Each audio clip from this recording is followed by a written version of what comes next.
Hello, everybody, and welcome to How Clinics Community and Health and Wellness Night. Tonight's open discussion will be with myself, Samantha Upshall, and we have Dr. Jamie Lee here as well. And tonight on February 28th, what we're going to be covering is love and wellness. And we're going to go around the topics very similar to what we had out there for our blog this month, building healthy relationships with food and self.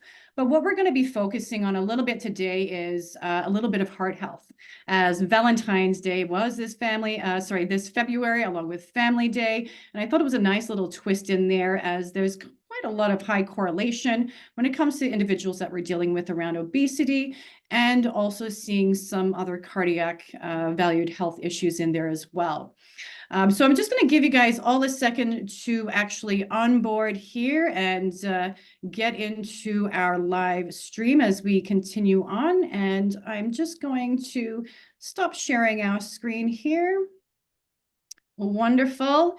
And I see that we've got quite a few participants on. I'm just wondering if you guys don't mind, just so we know that you're here and listening, if you can give a hand raise or a wave or a little message out there.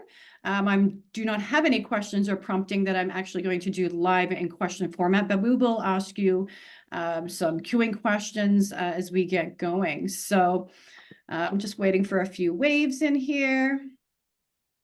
There we go. And I'm going to see who's all there. Wonderful. So today, how we're actually going to, hi, that we got a wave in there. Hi, Lisa. What we're going to just start with is heart healthy habits around understanding your heart health as well. So Dr. Lee and I are just kind of go back and forth. And I've actually got a highlighted statement here. How I wanted to kickstart this is I'm just going to look up here just so I get this correct. Is our heart is not only a vital organ, but it's also a reflection of our daily habits and choices.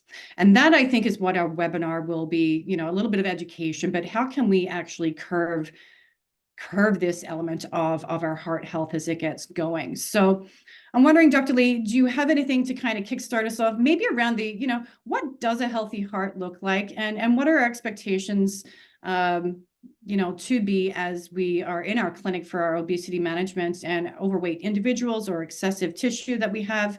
What can we expect? Yeah, it's interesting because when you say a healthy heart, what does that mean? And it really is like, how microscopic do you want to be, right? And first and foremost, when someone has a heart attack, it's just the disease process does just not happen, a day ago, a week ago. This is in the making of years and years of abuse to our body.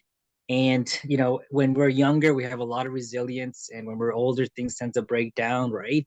And so having a healthy heart, that's a tough definition. What might be more better of an answer is what is an unhealthy heart or not a healthy heart, and then we can contrast and say, well, okay, I don't want any of these diseases, conditions, and therefore it makes me I must have at least a healthy heart, or a healthy heart to a degree. And so, in the medical world, we see a lot of heart disease, and I don't want to touch upon the diseases that are something you're born with, structural diseases or injuries to the heart from an infection, like pericarditis, for example. You have COVID, you get pericarditis, and you get these cardiac arrhythmia problems, right? I'm not talking about these. I'm talking about acquired diseases that we, from a lifestyle perspective, affect our heart. And so what you're talking about mainly is actually arrhythmias such as atrial fibrillation. You're talking about coronary disease. You talk about ischemic heart disease, such as, as related to the heart attacks and whatnot. We talk about congestive heart failure, right? And so in Canada here, the aside, from mothers being admitted to the hospital for birthing, um, congestive heart failure is the number one admission to emergency department visits, sorry, to emergency departments, right? So you can see that, right? And so once you have had, one condition of heart disease, you tend to have more, and this is a chronic thing because these are acquired, right? Unless you do something to change it.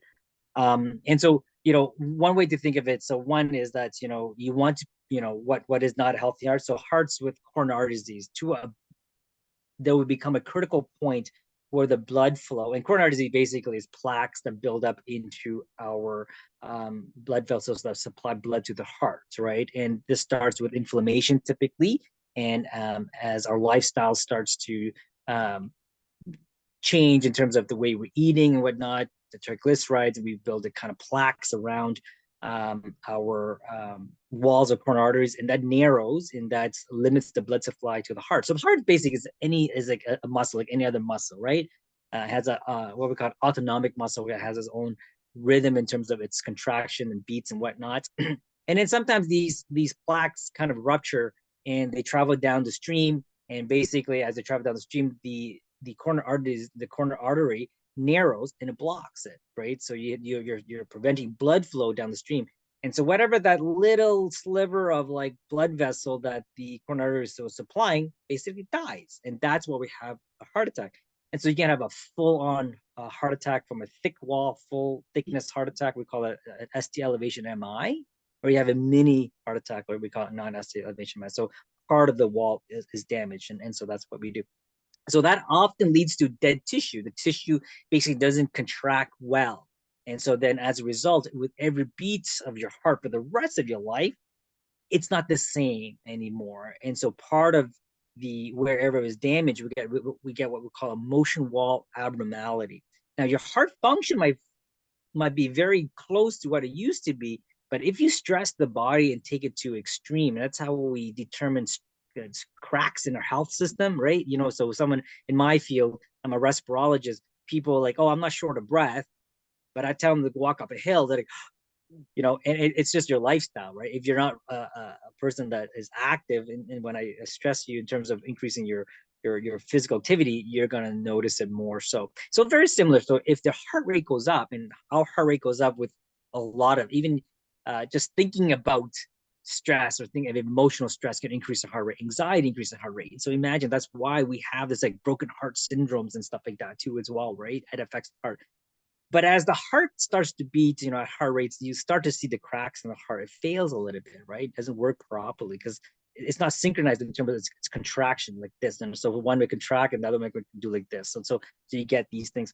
And so over time, as this happens, you know, the walls of the heart starts to change. And then you might get thickened walls, and then you get the filling pressures are wrong too. And then, you know, you get like sometimes people get congestive heart diseases too as well. Along with this is you get conduction problems, arrhythmias that occur, the electrical conduction system that allows the heart to contract in a simple way. And so a common one is atrial fibrillation. We typically see that atrial fibrillation in people in the sixth, seventh, eighth decade of life, more the seventh, eighth decade of life. Sixth is not as much. And that's because these individuals have a higher risk of heart disease, they have heart attacks, and affects the structures of the heart, so it affects the electric conduction system. But we're seeing atrial fibrillation in a younger individual, particularly in the sleep apnea world, where I deal with. I see patients in sometimes the 30s and the 40s, you know, not uncommon for me to see in the 50s too as well, right? And so you get arrhythmias too as well. And then you have like valve problems that are associated with too as well.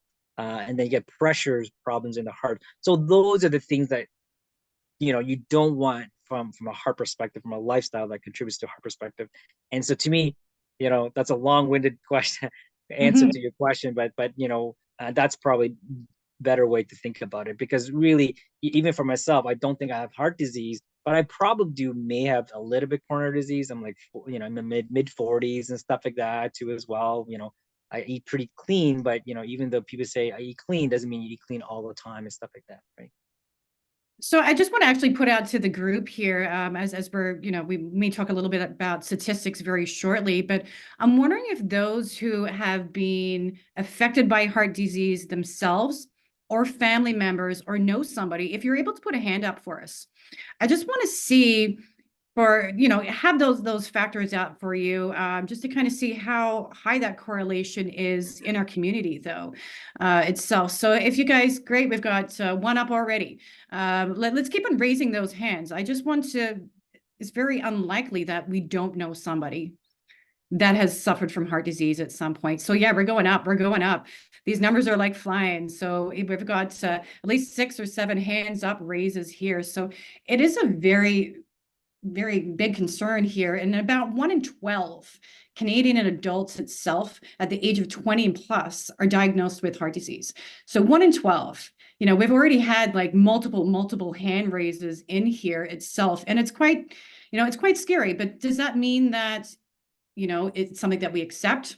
Is it just genetics? Is it something that we can play a role in as well?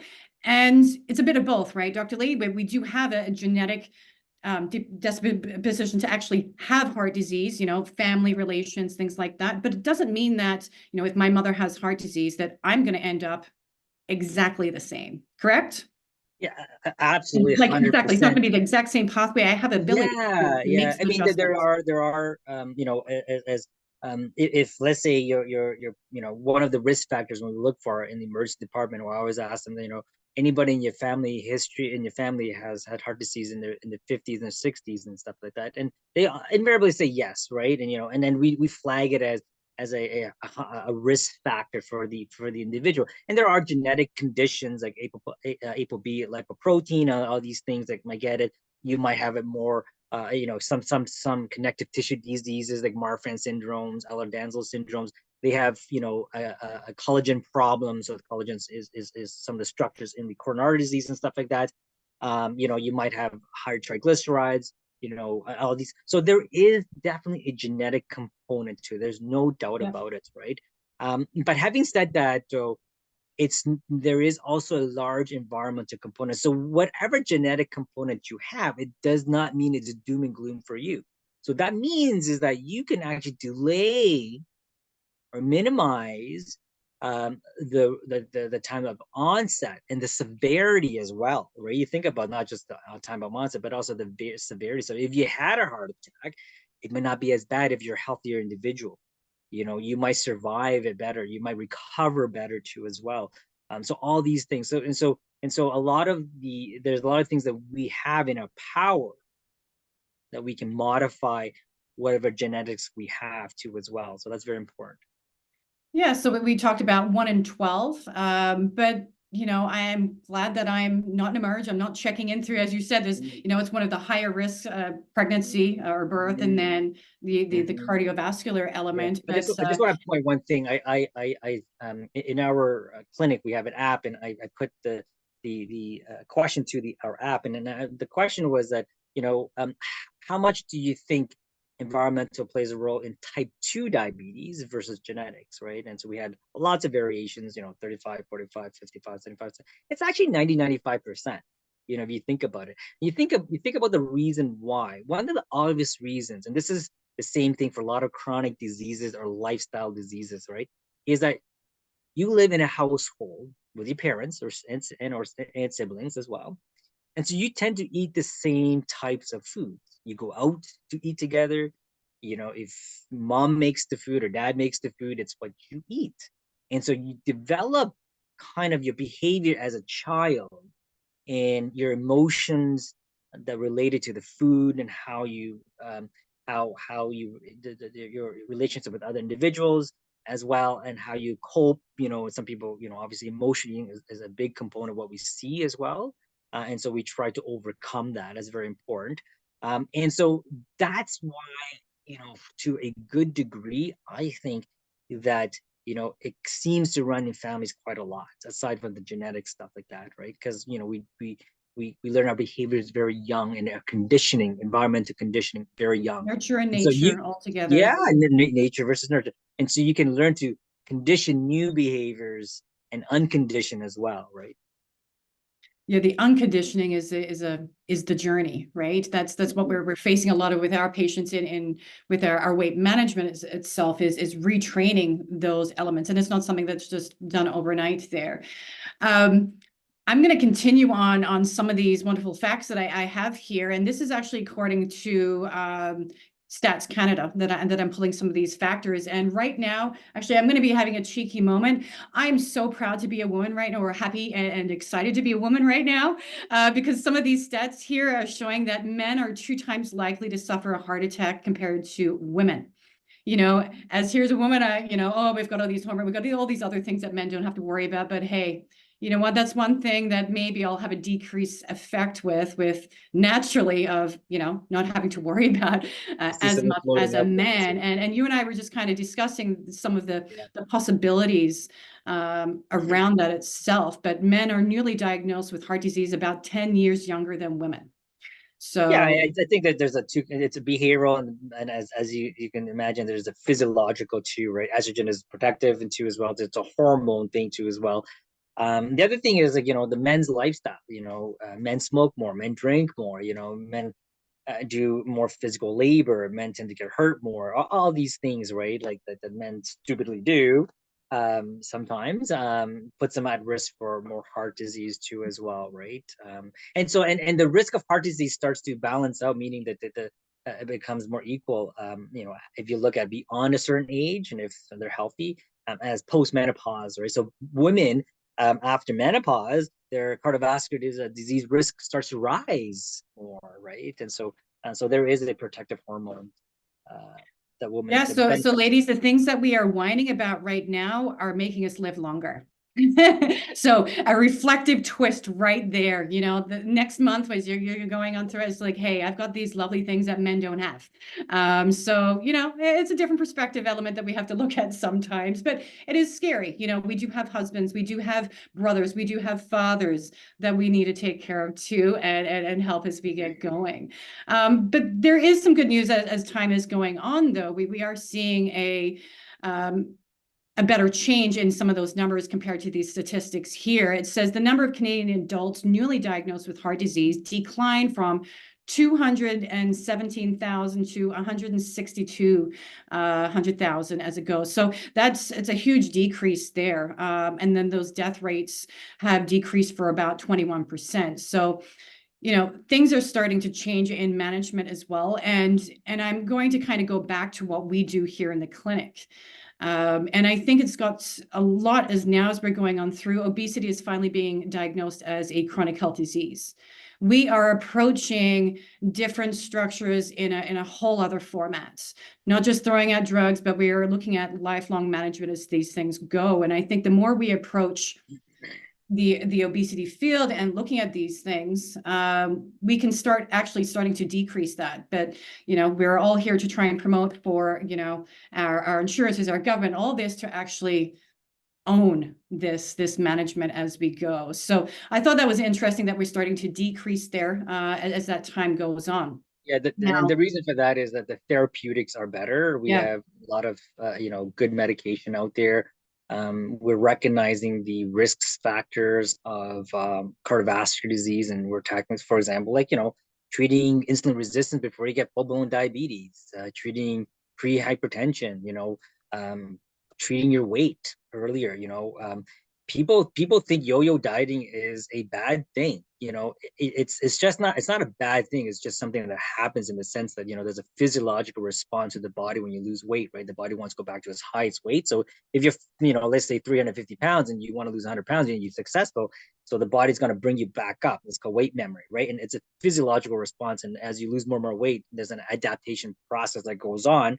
But having said that, though, right, the people that try 3 to 4 times and they lose weight and they're successful losing, 10, 15, 20 pounds and stuff like that, you don't really gain all the way back right away, right? There's a lot of benefits with just some weight loss. And the fact that they've actually lost some weight, they actually fare better than people who actually don't try to lose weight at all and stay the same weight. So there's the data that shows that. So those that yo-yo diet or have weights that fluctuate up and down because of dieting or weight loss attempts, I should say, weight loss attempts, fare better from a cardiovascular disease perspective. Mm-hmm. Yeah, and to kind of bring in that statistics in regards to the weight management again and cardiovascular disease, the stats are out there that it only takes about for cardiovascular disease itself, 10 to 15% of body loss to actually have an improved outlook of overall health on the cardiovascular elements. So, that is 10 to 15%. It's not that you have to have half your body weight gone. It's starting to improve early in those stages as we get going. So, even on early stages within, the first 6 months, we can have individuals well, really it starts on day one, improving that element, the mind and the actions as it goes. But, when it comes down to fatty liver disease, it's really only taking around that 5 to 10% of body mass loss to get those improvements as it's going along. Hypertension is just within the first 5%. We have a lot of individuals that, come along with the hypertensive elements. Hypertension then does put strain on the heart itself. So, you're cutting out that one of those first little key elements to help you along that journey as you go. So there's a lot of beautiful statistics out there looking at just minimal loss. So, as Dr. Lee said, the yo-yo dieting could be something that, even though it's not what we like or mentally like, and we feel like that's the failure, but that's a resilience. You keep on going and trying and trying and trying. You're still getting those health benefits, whether they're minimal is better than nothing and getting worse as you go. But I want to talk about a little bit about reducing the risk of heart disease and what that could actually look like itself. So one of the first ones that we have on the list here is being smoke-free itself. And Dr. Lee, tell us a little bit about, if you can, how is being smoke-free related to decreasing the risk of heart disease? Yeah, I mean, it's I'm not going to go through the mechanism. No, not too deep. No, we're just going to briefly go on through it. Yeah, of how like the combustion and free radicals and stuff like that. But it basically there's the tons of studies that show the association. Now there's no like cause and effect per se, but it's really hard in medicine to do cause and effect. But there's a strong correlation of coronary artery disease, and we all know that coronary artery disease increases the risk of heart attacks. And so if you smoke, you increase your risk of coronary arteries by 2 to 4 fold. So that's impressive, right? And so, and what happens to people who stop smoking too, as well? Within 15 minutes after a cigarette or you don't smoke, your heart rate starts to go down, your blood pressure goes down, and then if you actually quit for 15 years, your risk of developing cardiovascular disease is the same as those who don't smoke, right? Other things as well, like lung cancer too, as well, right? And so really, from a smoking perspective, it affects the coronary arteries, that increases our risk more than anything, right? Obviously, there's a systemic toxin that goes on, so like increasing your blood pressure with the catecholamines, nicotine, and stuff like that too, as well, right? But it's basically the damage to the coronary arteries, and often it's related to kind of the combustion free radicals that goes on, that causes us to have coronary arteries. And that's the concept that people don't understand, is why or how we develop coronary disease. And so what the current theory is now this might change obviously as science becomes better, and is that we used to think like coronary disease is a clogged artery, right? It's like you take a pipe and it's clogged at home, your sink, and it's clogged with like gunk, right? And so you just gotta push it away. But that's not true. What happens is that there's micro cracks in the inner lining, the endothelium, but the inner lining of your coronary artery disease. And basically what that does is that crack causes a cascade, and the body tries to heal itself. So it's really an exaggerated healing process. So you get these platelets, all these factors come in, and they attract, and they make a little mound where the crack is. And over time, what happens is that these kind of plaques get hardened, they become sclerotic, right? And then they can break off. And so that's why we get the narrowing, right? And so that's why when we, in our clinic, when we do our initial blood work as an assessment, we look for inflammatory markers too, as well, right? And the goal is to reduce inflammatory markers.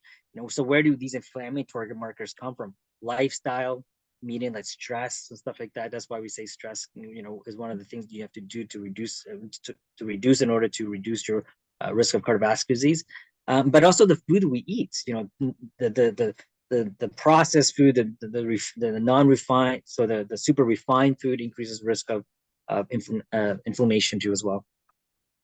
Yeah, and those processed foods are, unhealthy trans fats, your sodiums, the added sugars, all those things that pull into it, more metabolic issues that can occur along the way, diabetes and all those increased risks as we go. Now, these elements of how do we reduce these risk effects are things that we actually have control over. when it comes down to those adjustments.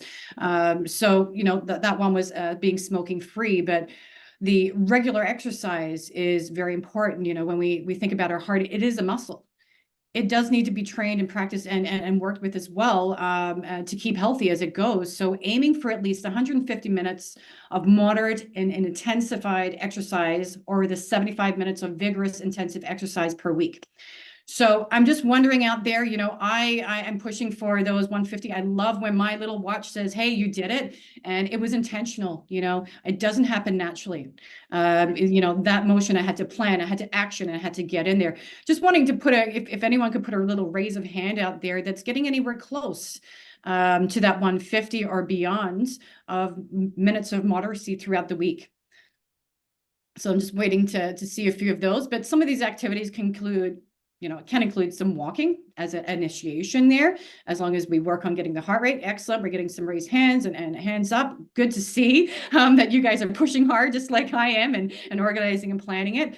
But we've got jogging, swimming, cycling, anything to get that heart rate up. When I talk to individuals about walking itself, walking is typically when I ask, what type of activity do you want to go to? Walking is in about 95% of individuals what they go to first.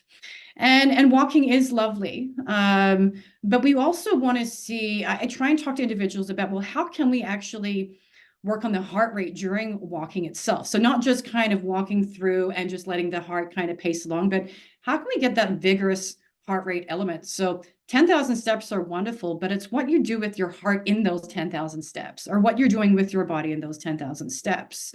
So it's trying to kind of push those thresholds. So I'm happy that others are trying hard as themselves. Now, does it mean trying hard that we don't do it? No, I find a way, because I want to decrease these risks. Like everybody else who raised their hand here earlier today, obviously we have heart disease within our family members as well. And I'm just trying to live long and strong as possible. As you see, we all get to see what's happening with our family members and what we can do as we go. The next one is I'm looking at, oh, okay, Dr. Lee, I didn't prepare you for this one, but it's adequate sleep. Poor sleep is linked to a heart disease element, or is it more the sleep apnea effect from that? Are you able, I'm just putting you on the spot here. Yeah. So if you look at the amount of sleep that you need, and there's a bit of a myth where where some people say I can get away with 5 hours of sleep, and you can get away with it, but you're not optimal. You know what I mean? So the studies that show that people who sleep 5 hours, that they get away with it, and the people that sleep 7 hours, and they study them in reaction times and whatnot. Those that actually have adequate hours of sleep, 7 to 8 hours, actually do a little better as well. So but the amount of sleep matters, and the quality of sleep matters both, obviously, right? So there's a lot of stress when you stay up all night. Let's take extremes, for example. That's the easiest way. When you're younger, you party hard, you stayed up all night. How'd you feel? You feel like really crappy next day, and there's a reason for that, right? And your entire body aches and stuff. Even if you slept 12 hours afterwards, and you wake up in the afternoon at 4 p.m., you are still exhausted. There's a reason for that. There's inflammation to go on, stress. The cortisol was super high. And so, unfortunately for those that do, graveyard shift, and I just got off a graveyard shift, and, had a clinic yesterday, graveyard shift, I'm here today. That's just a lifestyle, of my choice in terms of my profession. I do subject myself to these things. And so we individuals who work night shift have a higher cardiovascular disease risk and mortality as well, unfortunately. Having said that, though, so that's how important sleep is. And so there is a U-shaped curve of how much sleep you should have. What I mean by U-shape is, if you sleep too little, you're going to die younger. If you sleep too much, you're going to die younger too. So the number is like between 6 and 9, and the mean is between 7 and 8 too as well, right? And so that's kind of the sweet spot. That's kind of the majority. There are outliers, don't get me wrong. And so that's kind of where it is. And in my world of, I see a lot of sleep apnea patients, and what we see is that, there's a strong correlation. I say strong correlation, not the one-to-one correlation, that a lot of my sleep apnea patients are obese. Okay. And what we see, a few things happen. They have a higher heart rate typically at nighttime, and their oxygen drops down. So If I was to ask you to hold your breath right now, right, you can't get your oxygen below 94% if you have normal set of lungs and heart. But these individuals, their oxygen drops below sometimes 50%. It's off the chart. We stop at 50, by the way. But invariably we see 85, 80%, 70% all the time. Like, every day I see it. And that's how much stress you're putting yourself through with respect to your heart. Your heart rate has to compensate. Heart rate goes up, increased sympathetic tone. When you have all that, your lungs starts to change too. Your blood pressure in the lungs starts to go up. And so this fight or flight response that Sam was talking about kicks in. And that disrupts our quality sleep so that you feel tired as a result of that, right? And if this is happening, let's say, 100 times an hour, right? So your heart goes up and down, and so you increase sympathetic tone. You start to have arrhythmia. Your chambers, your heart starts to change too as well. Your hemoglobin starts to go. Your CBC compensates for the lack of oxygen. So all these compensatory changes occur as a result of poor quality sleep or sleep apnea and whatnot. And then this is why I say I see a lot of younger individuals, particularly males, because they tend to be more obese, and they come in younger with arrhythmias such as atrial fibrillation, which is usually seen in the 6th, 7th, 8th decade, like when people have heart disease and stuff like that, more higher risk of that. So that's how important sleep is in heart disease.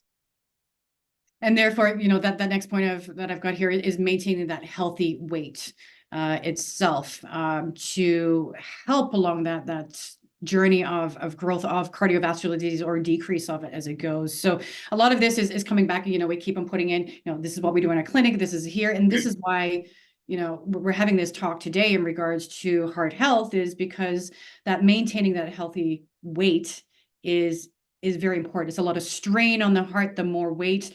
If you think of you have to supply the body with more, with no more, other than an increased heart rate, trying to bring that and increase the pressures as that goes. So, I mean, if you're overweight or you have a high BMI,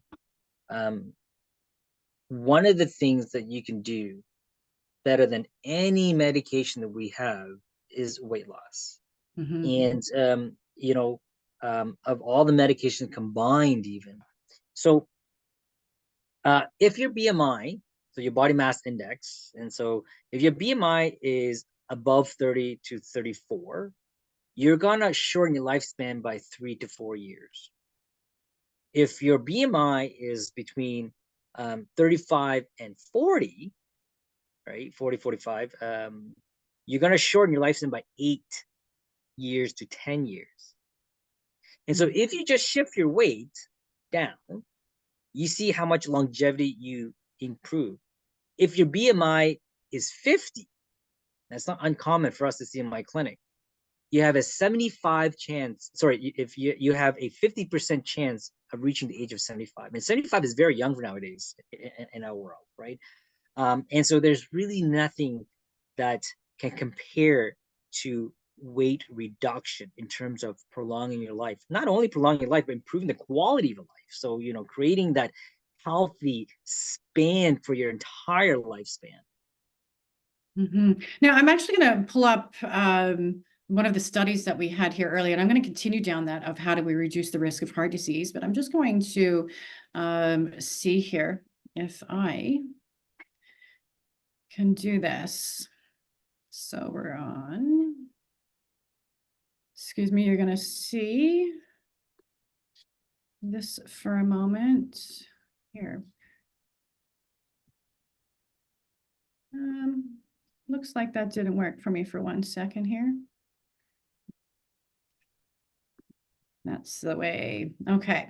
So wonderful. What we've got here is a little bit more statistics. So I did want to talk about some statistics as we're going along, and we're talking about that BMI that, as we increase up the risk effects as we've got. So what this Statistic Canada element is showing us is the adiposity. So we're talking about the visceral adiposity, the health risks, and to cardiovascular disease.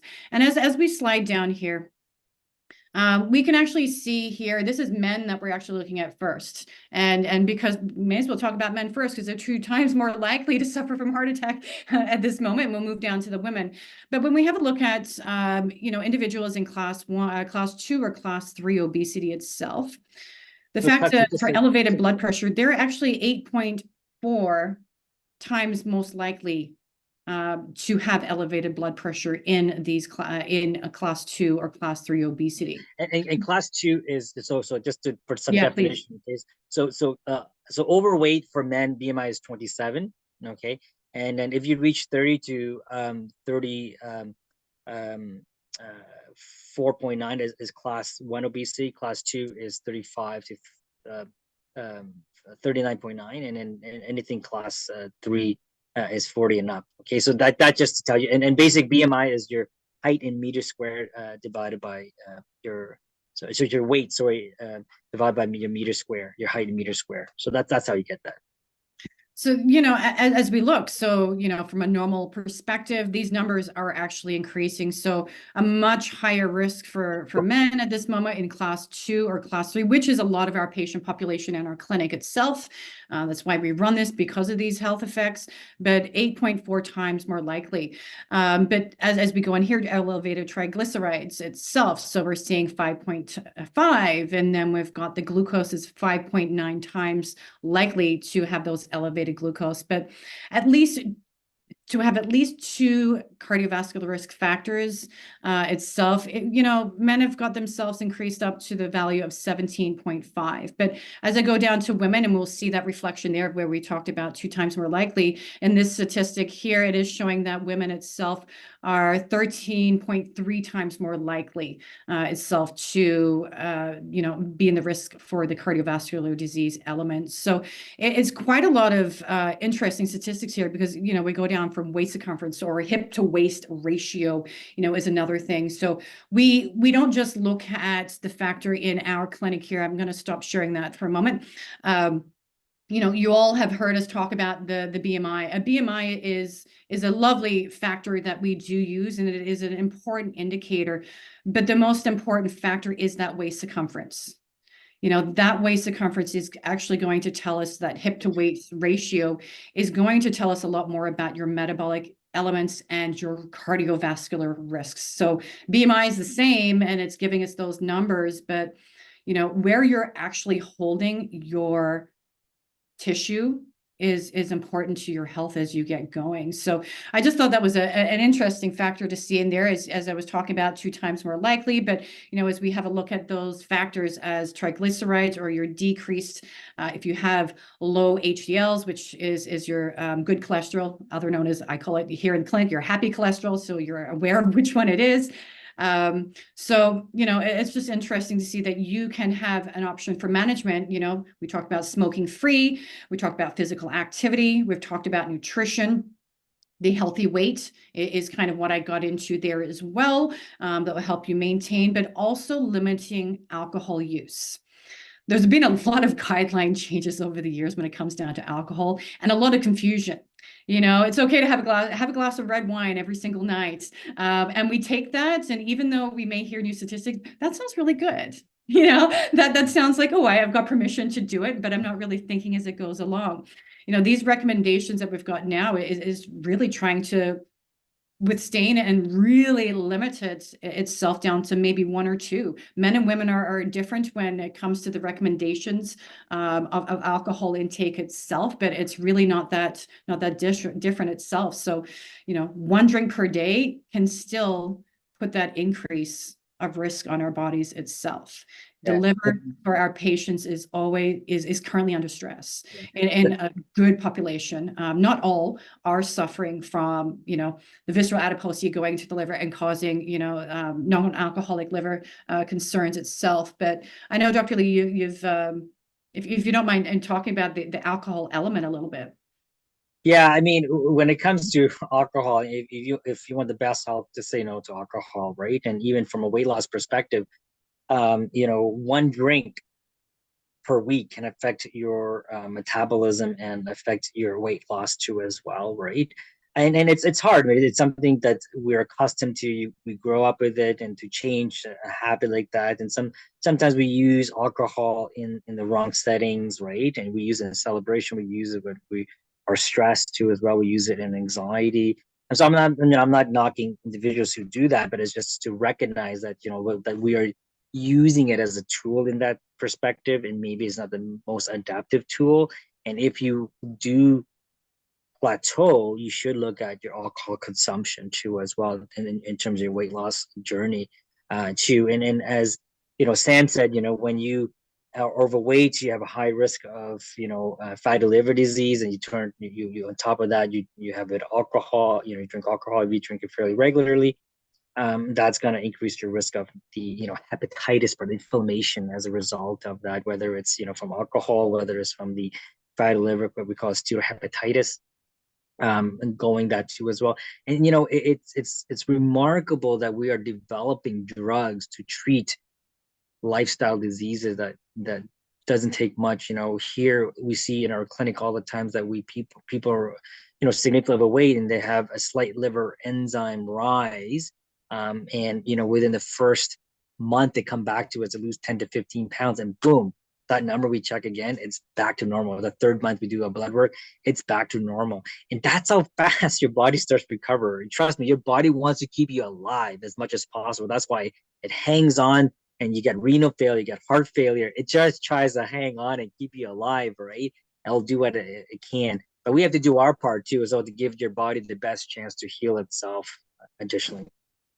And in addition to that, as well as, sometimes alcohol can change our thoughts and make us make different choices at that time. So in regards to making healthy choices, it's one that just make us say, yeah, whatever, I'll kind of go with the flow. And there's a good chance that, when we are out and we're at functions and we're, drinking a little bit more alcohol, you may find yourself doing other different behaviors that you may not have done while drinking without drinking alcohol itself. So, oh, well, I just, having this or having that as you go along. So they're some of the top ones that we look at that can help you reduce those cardiovascular elements, but they're also in line with weight management, as we're going along as well. So our next little topic I just wanted to quickly touch base on as well is looking at the heart health, a little bit of the physical elements, and the mental wellness and connections. So big explanation there, but what I'm gonna want to kind of walk you through is the physiological connection, and this is really going to be around stress. I do want to identify this as stress, not just necessarily other mental wellness elements or mental health elements as we go. So we'll have a look at the physiological connections and why, and then connecting it to the behavioral and some of the shared risk connections there. So, our stress response itself. So Dr. Lee had talked about the fight or flight element as we're going on through. So when we are stressed, we experience that the body activates fight or flight, releasing stress hormones such as cortisol and adrenaline. So we feel that that's the heart racing, and it's it can be a promoter, it can be long-term, it's, it can be a concern as we go, but that prolonged exposure to these hormones can actually contribute to conditions and doesn't help the element of high blood pressure. It doesn't help the element of increased heart rate over the long-term factors, which increases those risks of developing heart disease. So that inflammation itself, as Dr. Lee said, can cause effect to the arteries as we're moving along, atherosclerosis, so we're the thickening of the lining of the arteries itself as well, and the narrowing of the hardening there. But a lot of this is all coming through. So that stress response, what do we do in that stress response, is the most important thing.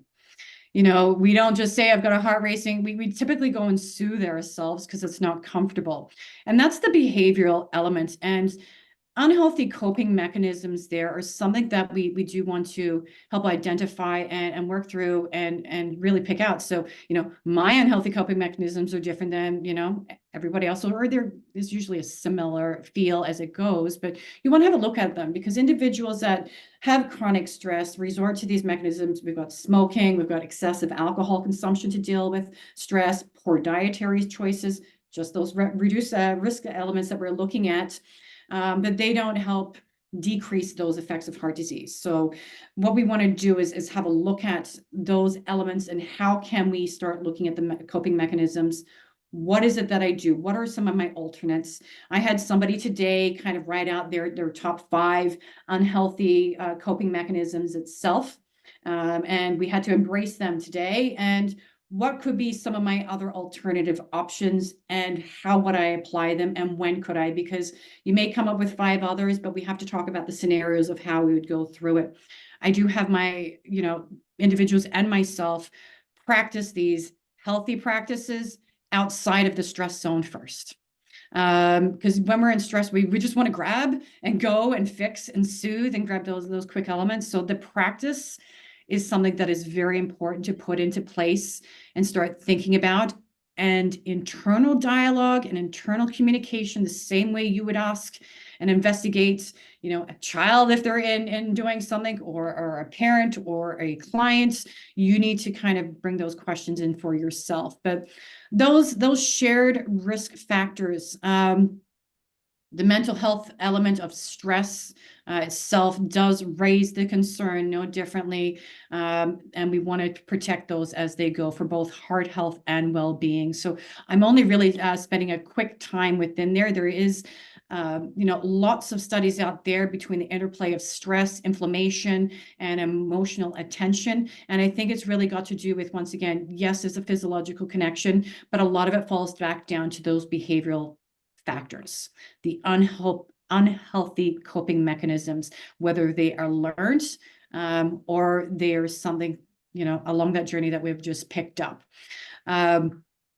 So some of those risk factors that are common denominator between stress and heart disease, we've got hypertension, so high blood pressure.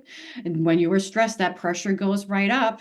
I talk to a lot of individuals about taking a blood pressure or taking a right blood pressure. Is if you're stressed and you're taking your blood pressure, it's going to be high. It is setting the right tone in the right zone, finding an environmental element, noise and visuals that are calming for yourself, sitting down for a good 10 minutes before we do it, and nice slow breathing and doing 3 readings in a row as you're going along. But you will see that cholesterol. And the reason I bring up cholesterol, stress doesn't bring, that cholesterol up, but it's those unhealthy coping mechanisms that we have. Diabetes increases risk of high blood pressure as well as we're going through. That is not due to stress. We do not get diabetes due to stress, but once again, unhealthy coping mechanisms. Sleep apnea as well itself, there is, it's just that the poor sleep, I wouldn't say sleep apnea itself, but I've just got that here in my notes to kind of discuss as we go, and I think Dr. Lee had already. But there is that strong correlation. We really just need to look at that coping mechanism element as much as possible, because that's all you have control of. The other elements, Dr. Lee said, we can have medications that do help, but the top runner is you taking care of your own heart. Be kind to your heart as that goes. Is there anything else? I've got another little element I wanted to touch up before we finish up here, Dr. Lee. Is there anything else that you want to add into the cardiovascular, the heart health element? No, I think you hit all the cardiovascular risk factors. Yeah. I mean, the majority of them, right? And I like Yeah. the fact that, this is something that you will always ongoingly do, because obviously we're bombarded with these kind of stimulus throughout our lives, right? And so, you strive to practice to make permanence, not practice to make perfect, right? And that's the key. When we set ourselves to be perfect, I'm not going to have chocolate again, or I'm not going to stop drinking when this happens. I'm just going to stop eating a cake when this happens. Like forever. No, it's about being more often than not first, and slowly pull yourself so you can, like I said, we've been conditioned over the years and years and years, and don't get me wrong, and this is what we try to break in the behavioral loop and stuff like that in our clinic. It is that it's not going to happen in one try. It's not going to happen in 2 try. It might happen in 60, it might happen in 90, it might happen by the end of the year, before you become very comfortable and do it out of habit, a new habit, right? And so practice makes permanence, not perfect. Mm-hmm. So this little next segment that we're going to move in has actually come up in topic a few times that we talk about, and individuals talk about their mental clarity. You know, we're talking about unhealthy behaviors, coping mechanisms, all that. It comes back to the mental aspect, but nutrient-rich foods for weight loss and mental clarity. So we're just kind of going to give you a quick few plugins there, some things that you may or may not know as we're going through. And I do have a little PDF that I'll share out with as an infograph so you can see that, you know, what we're talking about and the necessary needs for it. But I'm going to start off straight away here with the omega-3 fatty acids. So fatty fish itself, like fish or salmon, trout, and sardines, are rich in those omega-3s. And these are essential for brain health. And these are also a healthy element or a healthy protein for us and a healthy fat that we could use on our plates. And we do have a recommendation that, you know, to get a few servings throughout the week of these fats itself. Yeah. So Anything these to add omega in? fatty acids Yeah, are go ahead. also I want you to add in. yeah. So these omega fatty acids are also anti-inflammatory too as well, right? So that's kind of partly why they're productive from a heart perspective.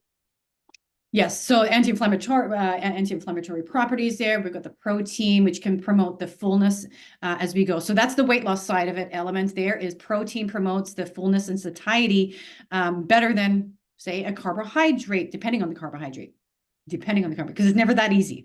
It is never that easy as we're going along through.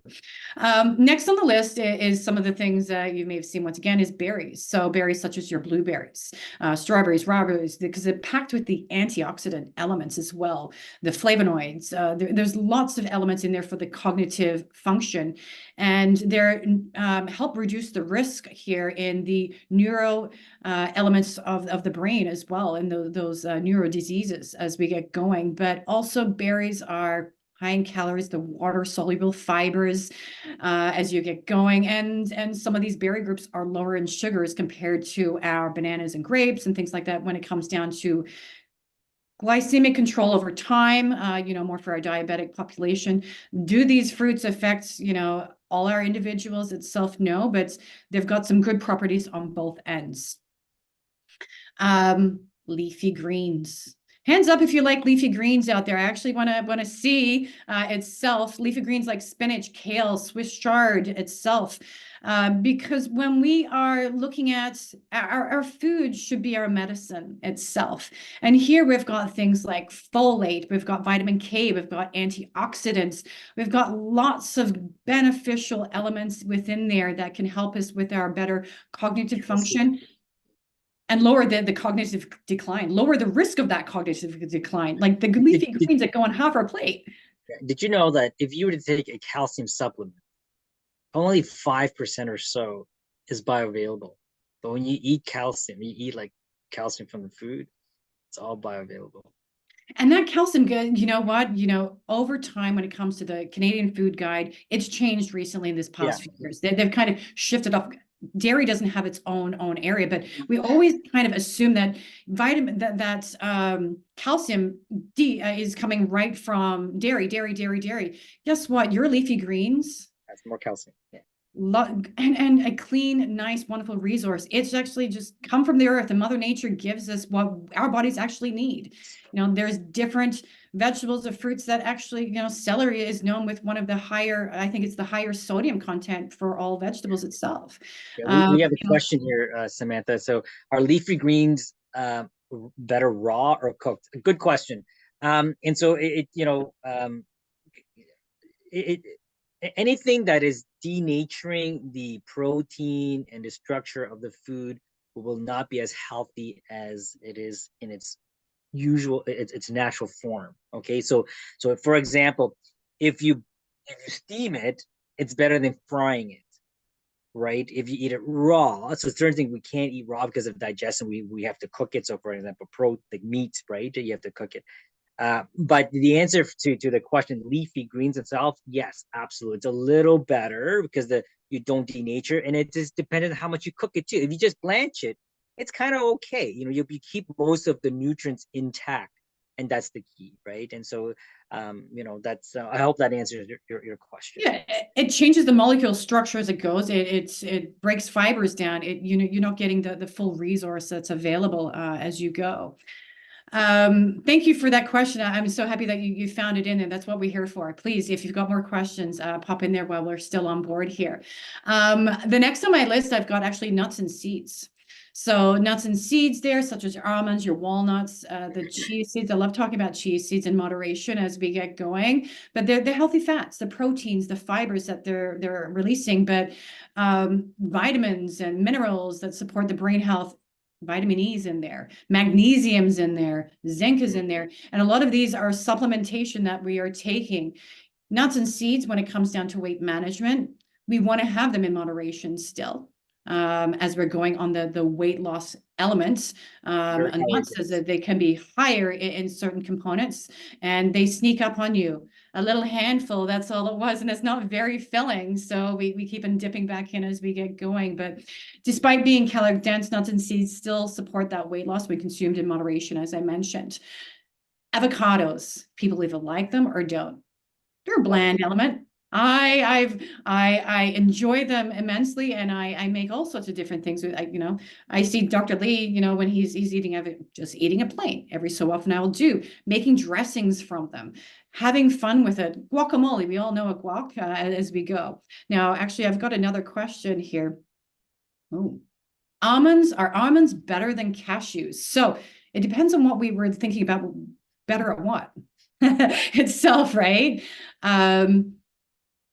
My outlook is going to almonds as the initial when it comes to the element of the fattiness and the creaminess. You can tell the difference between an almond when you're chewing it and the fat content, and then the cashew itself. What is your take there, Dr. Lee? Yeah, so I honestly, the answer to that I don't know. I don't think it. I think the approach to that question, I'm just gonna answer in terms of the approach. Nuts and seeds, they're healthy for you, okay? And I think you have to understand that they contained minerals and vitamins and carbs and proteins and stuff like that, and the calorie dense. And so, if you're just going to eat one type of nut or and neglect the rest, we know that some of them will have a little more like vitamin C or zinc or magnesium and others, and so you want to eat a variety. So it doesn't matter like whether almonds and cashews are better than each other, because protein or a little more zinc than the other, you know what I mean? It's like eating vegetables. Like which vegetable is the best for you? Well, you probably need a variety. So when I say eat vegetables, eat a rainbow color of vegetables. And that's what actually gives you the riboflavanoids that give you the color, right, in the vegetables. And so you want to eat a variety of colors of vegetables and not just eat just greens and stuff like that. So in your salad bowl, if it's just greens, well, you're going to lose other riboflavonoids, right? And so I hope that answers your question. And because when you start to split hairs too much, it becomes really hard to comprehend food. And so there's certain principles you have to live by to understand stories, so that makes your life easier, because the food choices are so, I can talk like days about like food packaging and stuff like that, and where to get the source of the food from, and so I don't know which one's is better, which one's better tasting is probably the one you want to eat more probably. You intend to eat that a little better. I like cashews more than almonds. But Sam knows I have his container of almonds in my office, just mixed nuts. I just grab a bunch a couple times a day, and that's my almonds, and then that's my nuts. The next one I just want to go into is whole grains itself, because this is going to be the last one, and I'll send out our form for individuals to look through with the breakdown. But whole grains such as our oats, our brown rice, quinoa, barley, whole wheats, numerous benefits as we go. But the cognitive element is it provides that steady release of glucose for the brain and the energy. And then it also contains vitamin E and magnesium to support that health as well. But for weight loss, the high fiber content promotes the fullness and reducing the likelihood of overeating as well. So that's kind of where we're going to wrap it up today as we go. You will see more things on there, such as talking a little bit about eggs, a little bit about broccoli, Greek yogurt, and turmeric as we get going, and in that form. And you will see the definition, of breakdown of cognitive elements and weight loss of what you can look at. Go ahead. I just want to say one thing when it comes to food nutrition. When we learn out these individual foods, it's very important. But it's the style of eating is probably more important. How you mix the food together, what foods you eat with it, and that kind of stuff, right? Because you look at the styles of food that we have. You have keto, Mediterranean, flexitarian. You get plant-based and stuff like that. And I'll leave with one thing before we go, is that there's only one study that has shown to reduce coronary disease itself, and that's actually a plant-based diet. That's by Dr. Ornish back in the Clinton administrative days. I think he did some studies. He has in California, has a retreat place, and so it's a small study where they did angiograms for these patients and did see us better. And we do know that from the blue zones that if you eat more plant-based, you tend to live longer. So all that comes together. So these individual foods that Sam mentioned are very powerful foods. They're just highlights. There's a lot of other foods that are very important, like mushrooms and all that kind of stuff too as well, right?